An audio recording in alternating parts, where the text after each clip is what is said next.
You are the unvaccinated. You are the problem. It is the unvaccinated who are the problem, period, end of story. The only people that you can blame, this isn't shaming, this is the truth. Maybe they should be shamed, are the unvaccinated. It's time to start blaming the unvaccinated folks, not the regular folks.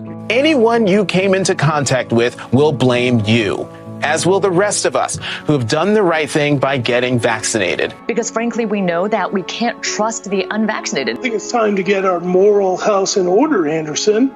It's the unvaccinated who are the threat. All of us vaccinated folks are going to start wearing masks to protect the unvaccinated folks. It's called a Christian value. You're basically punishing the vaccinated for the sins of the unvaccinated. People are not behaving honorably. The unvaccinated are basically saying, well, it's open season for me. I can do whatever I want as well.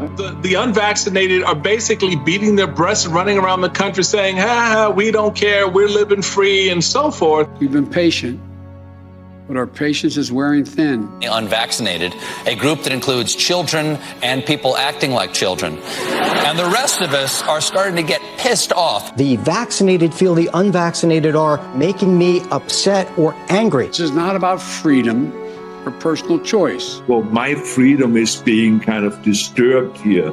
No. Screw your freedom. The other day, Howard Stern weighed in with a much different approach. Take a look. When are we going to stop putting up with the idiots in this country and just say, it's mandatory to get vaccinated?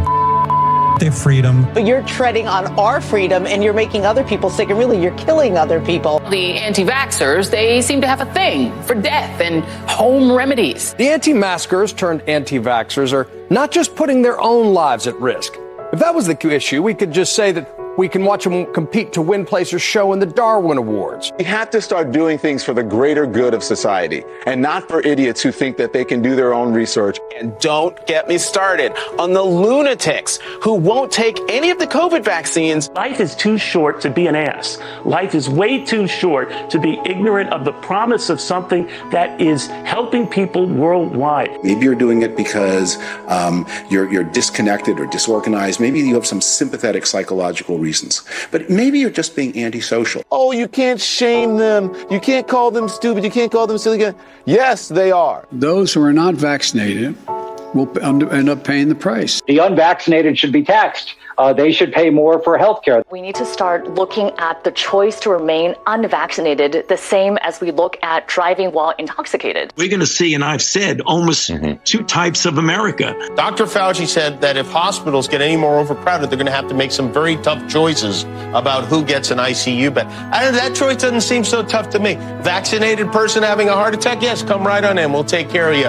Unvaccinated guy who gobbled horse goo, rest in peace, Wheezy. Pointing back to the unvaccinated who are really creating a problem in this country, every death that we are seeing from COVID could have been prevented. Literally, the only people dying are the unvaccinated. And for those of you spreading misinformation, shame on you. Shame on you. I don't know how some of you sleep at night.